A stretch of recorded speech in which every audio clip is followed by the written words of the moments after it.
Master of Orion's an old game, and so we never know what type of reception we're going to receive, and so I had this fear there may be 5, 10, 15 people in there in this big auditorium. I walk out onto the stage, and there's over 600 people in the auditorium. And the excitement in that room was incredible.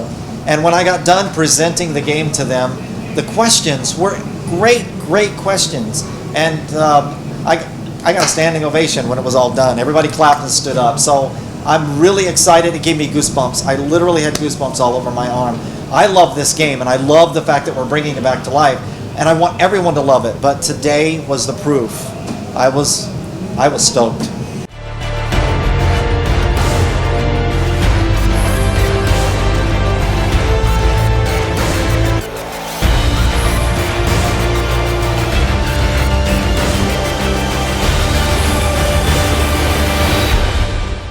Master of Orion is a turn-based strategy game set in space, and it was developed and released in 1993. It's PC-based, and at the time it was released, of course, it was 2D graphics and a whole bunch of empire management down to every single colony. The original game was actually coined the grandfather of all 4X strategy games. And 4X actually stands for Explore, Expand, Exploit, and Exterminate, which explains in a very simplistic manner all the things that you do within this type of game. So as you explored the galaxy with your fleets, you would expand your empire by colonizing planets that meet your approval for your race. You would exploit their resources, and then as you met these other races, some of them might not be very friendly and would declare war on you, and you would have to go to war, and therefore there may be some extermination involved in that. And in fact, that's kind of the way I play. I'll just go out and destroy them all. But that was Master of Orion. The game is designed for you to be able to play it whichever way you want, and to avoid fighting, and you concentrate more in the diplomacy realm. And in fact, I have an associate producer that hates the fighting side of it. She just plays the diplomacy route and trying to win through diplomacy. There's actually 5 different pathways to win in this game. There's, of course, conquest. There's technological. So if you research the whole technology tree, you win the game. Before the other races, you win the game. There's an economical pathway. So if you end up controlling the interstellar stock exchange, you win the game. And then the last one is diplomacy. Once you've met all the races in the game, because they're randomly placed, you don't know where they are, you'll eventually meet them as you explore and they explore.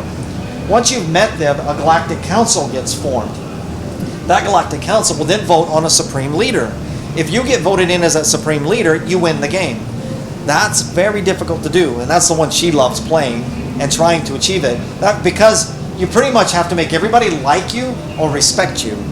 Because there's some races, depending on who you play as, that will never like you. For example, the Akari and the Mershans are arch enemies. And if I play as either one of those, I will never get them to like me. But if I interact with them with respect and boldness, they will end up gaining some respect for me, and they may vote for me. So there are multiple pathways, and you do not have to do conquest. You will regret this, you filthy mongrel. When Victor was a teenager, he played this game religiously. He loved it. And in fact, he credits it with actually starting him out on his career. He also jokingly says that he earned his MBA while playing this game.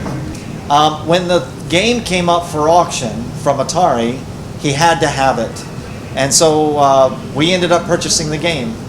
And he loved the game so much that when he started the project and gave it to us to manage and oversee the project, he mentioned to us that he really wants to build this game so that his kids could see the game that he fell in love with.